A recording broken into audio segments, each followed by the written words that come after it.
इसका फॉर्मूला रहता है u square sine square alpha upon 2g। Time of flight हमारे पास t दे रखा है, हॉरिजॉन्टल रेंज हमारे पास r दे रखी है, और हमने ये फाइंड करना है कि T1 टेंशन से T2 टेंशन में स्ट्रेच होने में और फ्रिक्शन फोर्स इक्वल होती है म्यू एन के, और रेडियस ऑफ कर्वेचर इक्वल होता है d S upon D psi के।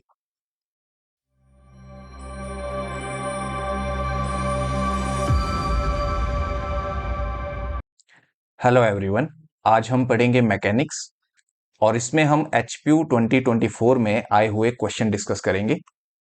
तो चलिए स्टार्ट करते हैं। First question is, let a particle of mass m is projected from a fixed point into the atmosphere with velocity u in a direction making an angle alpha with the horizontal, then the greatest height attained by the particle is।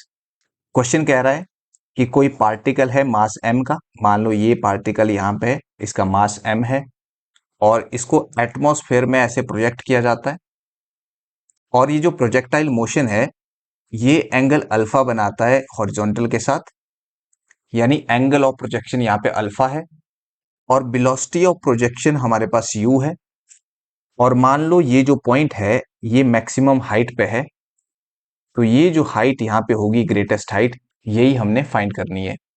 वैसे तो हमने projectile पे एक lecture किया था, वहां पे हमने ये पढ़ा था कि ये जो ग्रेटेस्ट हाइट होती है इसका फॉर्मूला रहता है u square sine square alpha upon 2g। अब हम ये देख लेते हैं कि ये फॉर्मूला हमें कैसे मिलता है।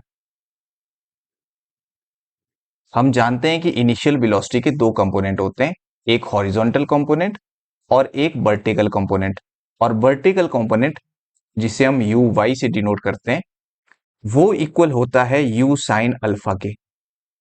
और न्यूटन की थर्ड इक्वेशन ऑफ मोशन कहती है वी स्क्वेयर ये इक्वल होता है यू स्क्वेयर प्लस 2as के। अब हमारे पास वर्टिकल कंपोनेंट है वेलोसिटी का, तो यहां से हमें मिलेगा वी वाई इसका square equal to U Y square, और यहाँ पे 2। अब क्योंकि ये जो प्रोजेक्टाइल मोशन है ये ऊपर की तरफ जा रहा है, वर्टिकली अपवर्ड, यानी ये जो मोशन है ये ग्रेविटी के अगेंस्ट जा रहा है। इसका मतलब ये होगा कि एक्सीलरेशन यहाँ पे माइनस जी के इक्वल होगी, जी जहां पे ग्रेविटी है, तो यहां से हमें मिलेगा -2g, और s की जगह पे यहाँ पे हमारे पास हाइट h है, ये हमें मिल जाएगा। अब मान लो ये पार्टिकल जो है वो मूव कर रहा है और ये इस मैक्सिमम पॉइंट तक पहुंचता है, और इस मैक्सिमम पॉइंट पे जब ये पहुंचेगा तो इसकी वेलोसिटी 0 हो जाएगी और फिर ये नीचे की तरफ आना शुरू हो जाएगा। यानी यहाँ पे ये जो वी वाई है वेलोसिटी का कंपोनेंट आफ्टर टाइम t, ये हमारा 0 हो जाएगा, और यू वाई की वैल्यू हमारे पास ये है, और यहाँ पे यू वाई का स्क्वायर है, तो इसका स्क्वायर करने पे हमें मिलेगा you square sine square alpha -2gh, और यहां से हमें मिल जाएगा, इसको अगर लेफ्ट साइड लाएंगे 2gh equal to U square sine square alpha, और यहां से हमें h की वैल्यू मिल जाएगी U square sine square alpha upon 2g। ये हमारी ग्रेटेस्ट हाइट होती है प्रोजेक्टाइल मोशन की। तो यहां से अगर ऑप्शन हम देखें तो यहां से हमारा ऑप्शन ऑप्शन सी सही ऑप्शन होगा। अब आगे चलते हैं।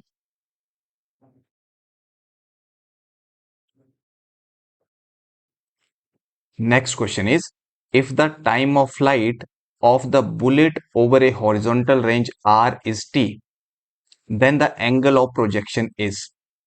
टाइम ऑफ फ्लाइट हमारे पास t दे रखा है, हॉरिजॉन्टल रेंज हमारे पास r दे रखी है, हमें एंगल ऑफ प्रोजेक्शन फाइंड करना है। प्रोजेक्टाइल के लेक्चर में हमने देखा था कि ये जो टाइम ऑफ फ्लाइट होती है इसका फॉर्मूला होता है 2u साइन अल्फा अपॉन जी, और टाइम ऑफ फ्लाइट होता है time taken to complete a particular range. जैसे मान लो ये हमारा प्रोजेक्टाइल मोशन है, मान लो ये हमारा पॉइंट ऑफ प्रोजेक्शन है और ये पॉइंट बी है जहां पे इसने हॉरिजॉन्टल को हिट किया, तो ए से बी पॉइंट तक जाने में कितना टाइम लगा उसे कहा जाता है टाइम ऑफ फ्लाइट, और इसका फॉर्मूला ये होता था 2u साइन अल्फा अपॉन जी। अगर मैं यहां से u साइन अल्फा की वैल्यू निकालूं तो वो हमें मिल जाएगी जी टी अपॉन 2। और एक हमारे पास हॉरिजॉन्टल रेंज यहाँ पे दी है, और हॉरिजॉन्टल रेंज का क्या फॉर्मूला होता है, ये भी हमने पढ़ा था कि हॉरिजॉन्टल रेंज इक्वल होती है u square sine 2 alpha upon g, इसके इक्वल। और हम एक फॉर्मूला जानते हैं कि साइन 2 थीटा ये हमारा इक्वल होता है 2 साइन थीटा कॉस थीटा के। और इसी का हम यूज करेंगे, यहाँ पे साइन 2 अल्फा है तो यहां से हमें मिल जाएगा एक 2, एक साइन अल्फा और एक कॉस अल्फा, और नीचे हमारे पास जी आ जाएगा। अब इसको मैं ऐसे भी लिख सकता हूं, मान लो मैंने जी को 2 के नीचे लिखा, एक यू मैंने साइन अल्फा के साथ लिखा और एक यू मैंने कॉस अल्फा के साथ लिखा। अब u साइन अल्फा की वैल्यू हमारे पास है जी टी अपॉन 2, इसका हम यूज करेंगे तो हमें यहां से मिल जाएगा r equal to 2 upon G. u sine alpha की जगह हमने रखा जी टी अपॉन 2 और साथ में u कॉस अल्फा। 2 से 2 कैंसिल होगा, g से g कैंसिल होगा, तो यहां से हमें u कॉस अल्फा कितना मिलेगा, u कॉस अल्फा हमें मिल जाएगा r अपॉन टी के इक्वल। अब यहां से आगे मैं क्या कर सकता हूं, अब अगर मैं u साइन अल्फा को u कॉस अल्फा से डिवाइड कर दूं, u साइन अल्फा की वैल्यू हमारे पास थी जी टी बाई 2 और u कॉस अल्फा की वैल्यू हमारे पास है r अपॉन टी। तो यहां से हमें मिलेगा u sine alpha upon u cos alpha, u से u कैंसिल, ये मिल जाएगा टेन अल्फा इक्वल टू, ये जो t है वो ऊपर चला जाएगा तो ये बन जाएगा बेसिकली जी टी स्क्वेयर, और नीचे हमारे पास आ जाएगा 2r, और यहां से हमें अल्फा की वैल्यू मिल जाएगी tan inverse G T square upon 2r। अब अगर ऑप्शन को हम देखें तो यहां से हमारा ऑप्शन बी सही ऑप्शन होगा। अब मैं आगे चलता हूं।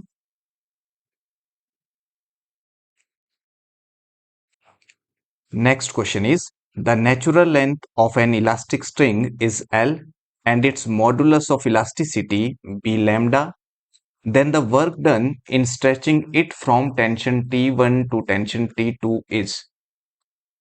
एक इलास्टिक स्ट्रिंग हमारे पास है जिसकी नेचुरल लेंथ जो है वो L के इक्वल दे रखी है, और इसकी मॉडुलस ऑफ इलास्टिसिटी लैम्डा दे रखी है, और इस इलास्टिक स्ट्रिंग को हम स्ट्रेच कर रहे हैं from tension T1 to tension T2, और हमने ये फाइंड करना है कि T1 टेंशन से T2 टेंशन में स्ट्रेच होने में कितना वर्क डन हुआ।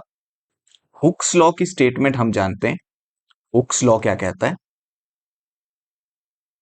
हुक्स लॉ कहता है कि जो T है यानी टेंशन है वो इक्वल होती है लेमडा एक्स अपॉन एल के, जहां पे एल जो है वो नेचुरल लेंथ होती है स्ट्रिंग की, लेमडा मॉडुलस ऑफ इलास्टिसिटी होती है, और एक्स जो है वो एक्सटेंशन होती है कि कितना ये जो इलास्टिक स्ट्रिंग है स्ट्रेच होने की वजह से एक्सटेंड हुआ। अब अगर मैं यहां से एक्स की वैल्यू निकालूं तो एक्स हमें मिल जाएगा टी एल अपॉन लेमडा, और अगर मैं इस x को डिफरेंशिएट करूं विद रिस्पेक्ट टू t तो यहां से मिलेगा dx upon D T equal to L constant है, लैम्डा कांस्टेंट रहेगा, और t का डेरिवेटिव t के रिस्पेक्ट में 1 होगा, तो यहां से हमें मिल जाएगा dx equal to L upon lambda D T. अब आगे चलते हैं। अब जो small amount of work done होता है dw वो किसके इक्वल होता है, ये इक्वल होता है t इंटू डी एक्स के, और यहां से हमें मिल जाएगा t इंटू डी एक्स की जगह इसकी वैल्यू रखेंगे तो l अपॉन लैम्डा साथ में डी टी।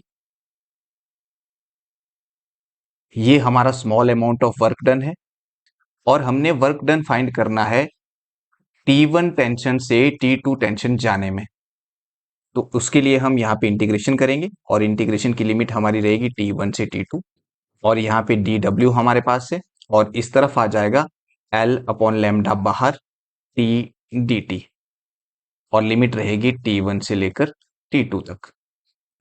तो यहां से हमें रिक्वायर्ड वर्क डन मिल जाएगा, और ये इक्वल होगा एल अपॉन लैम्डा, टी की इंटीग्रेशन होगी टी स्क्वेयर अपॉन 2, और यहाँ पे T1, इधर T2, बाहर हमारा आ जाएगा L/2 लैम्डा।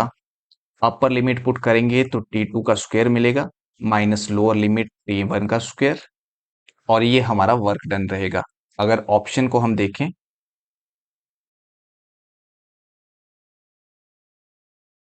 यहाँ पे ऑप्शन डी में दिख रहा है T2 का स्क्वायर माइनस T1 का स्क्वायर अपॉन 2 लैम्डा, लेकिन यहाँ पे साथ में L भी होगा, ये हमारा सही ऑप्शन होगा। बट यहाँ पे साथ में ऊपर L मल्टीप्लाई में होना चाहिए, यहाँ पे हमारे पास L ऊपर आया है। अब आगे चलते हैं नेक्स्ट क्वेश्चन पे।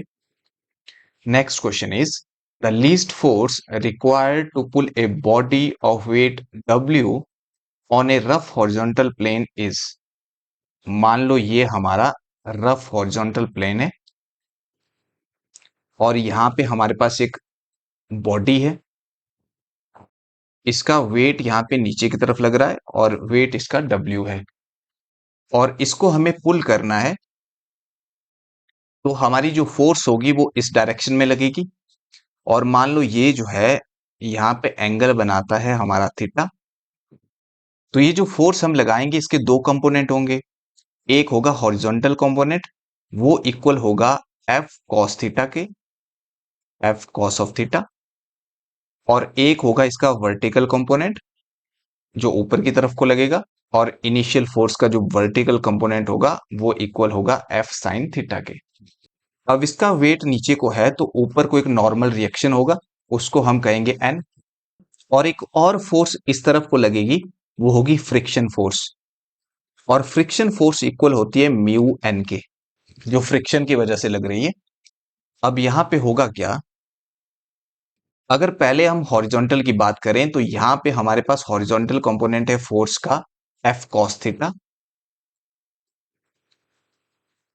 और इसके ऑपोजिट यहां पे है म्यू एन फ्रिक्शन फोर्स, तो F cos थीटा आपका इसके इक्वल होगा। ये हमारा होगा हॉरिजॉन्टल के लिए। अब अगर बात करते हैं वर्टिकल के लिए, वर्टिकल वर्टिकल में क्या होगा, नीचे को लग रहा है W, तो ये जो W होगा वो इक्वल होगा ऊपर फोर्स का जो वर्टिकल कंपोनेंट है F sin थीटा है, एक ये है, और एक नॉर्मल रिएक्शन है N, नीचे को W है, ये इक्वल होगा F sin theta plus N के। अब अगर यहां से हम N की वैल्यू निकालें तो N हमें मिल जाएगा W minus F sin theta. F cos theta हमारा इक्वल था म्यू N के, तो यहां पे हम N की वैल्यू रख देंगे तो हमें F cos थीटा मिल जाएगा mu into W minus F sin theta. अब ये जो म्यू होता है वो इक्वल होता है tan लैम्डा के, जहां पे लैम्डा जो है वो एंगल ऑफ फ्रिक्शन होता है, तो यहां पे इसकी वैल्यू रख देंगे। म्यू की जगह अगर हम tan लैम्डा लिखेंगे, tan लैम्डा हमारा इक्वल होता है sin lambda upon cos lambda के, और यहां से मिलेगा W minus F sin theta, और यहां से हमें क्या मिलेगा, cos लैम्डा को दूसरी तरफ लेकर जाएंगे तो यहां से मिलेगा F cos theta cos of lambda. ये जो साइन लैम्डा है ये अंदर इसमें जाएगा, और ये नेगेटिव है, नेगेटिव वाले को मैं लेफ्ट साइड की तरफ लेकर आऊंगा तो ये प्लस हो जाएगा, और यहां से मिलेगा F sign lambda sine theta, और ये इक्वल होगा, जब ये साइन लैम्डा इधर W में जाएगा तो यहां से मिलेगा W साइन लैम्डा। अब यहां पे F और F हमारा कॉमन आ जाएगा, अंदर बचेगा cos theta cos lambda plus sine theta sine lambda, जो कि cos a माइनस बी का फॉर्मूला बनता है। तो यहां से हमें मिलेगा cos theta minus lambda equal to W sine lambda, और यहां से हमें F की वैल्यू मिल जाएगी W sine lambda upon cos theta minus lambda. अब क्वेश्चन पूछा था कि मिनिमम फोर्स हमने फाइंड करनी है कि कितनी मिनिमम फोर्स लगेगी। फोर्स मिनिमम कब होगी, अगर ये नीचे वाला मैक्सिमम होगा, क्योंकि अगर नीचे वाला बड़ा नंबर होगा तो बड़े नंबर से डिवाइड करने पे हमें छोटी वैल्यू मिलती है, और नीचे हमारा cos थीटा माइनस लैम्डा है, और cos की मैक्सिमम वैल्यू होती है 1, यानी कॉस थीटा माइनस लैम्डा जब 1 होगा तो एफ हमारा मिनिमम होगा। तो एफ मिनिमम की वैल्यू हमें मिल जाएगी डब्ल्यू साइन लैम्डा। अब अगर ऑप्शन को हम देखें तो यहां से हमारा ऑप्शन डी सही ऑप्शन होगा। अब आगे चलते हैं।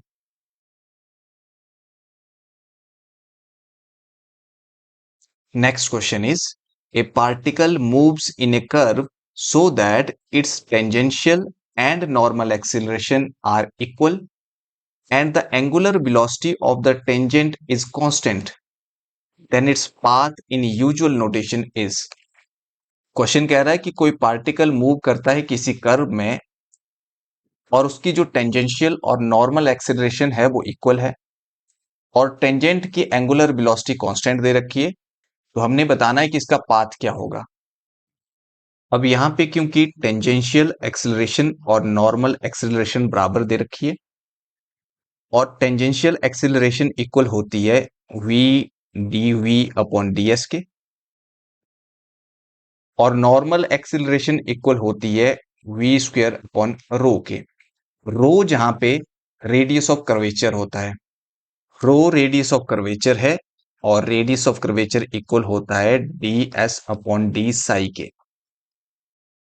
अब यहां से हमें क्या मिलेगा, हमें यहां से मिल जाएगा v D V upon D S equal to V square और यहां पे अगर रो की वैल्यू रखें तो यहां से मिलेगा d S upon D Sai और यहां से हमें क्या मिलेगा, डी एस यहाँ पे कैंसिल, एक v कैंसिल हो जाएगा और मिलेगा D V upon V equal to D psi, क्योंकि ये जो डी साई है ये ऊपर चला जाएगा और ये हमें यहां से मिलेगा। अब अगर यहाँ पे हम इंटीग्रेशन करते हैं वो साइड तो यहां से हमें मिल जाएगा integration D V upon V equal to integration D psi. 1 upon V की इंटीग्रेशन होगी लॉग वी, तो यहां से log v मिल जाएगा। डी साई की इंटीग्रेशन होगी साई और साथ में कांस्टेंट ऑफ इंटीग्रेशन आएगा, उसे मैं ले रहा हूं log c1। अब ये log अगर इस साइड आएगा लेफ्ट साइड की तरफ तो यहाँ पे log m minus log n का फॉर्मूला लगेगा जो कि log m अपॉन n होता है, तो यहां से मिलेगा log v upon c1 equal to psi. log को हटाने के लिए दोनों तरफ एक्सपोनेंशियल हम लगाएंगे, लेफ्ट साइड से log हट जाएगा और राइट साइड में e की पावर साई हमें मिलेगा। तो यहां से हमें क्या मिला,